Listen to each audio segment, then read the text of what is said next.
জয় হরিবল হরিবল। সকল হরিভক্তের রাতুল চরণে আমার একটা প্রণাম জানাই।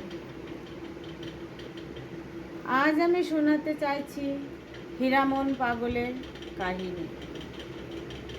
হীরামন যেদিন আমার হরি ঠাকুরের মধ্যে রামরূপ দেখতে পেল, সেদিন থেকে সংসারে বাবা হীরামনের আর কাজে কর্মে মন বসে না। সারাদিন ঝুঁকে ঝুঁকে শুধু হরিবোল হরিবোল করে বেড়ায়। হীরামন ছোটবেলায় পিতামাতাকে হারিয়েছে। হীরামন তার কাকার কাছে থাকতো। কাকার নাম চৈতন্যবালা। হীরাকে ওই ঝুঁকে ঝুঁকে হরিবোল বলা দেখে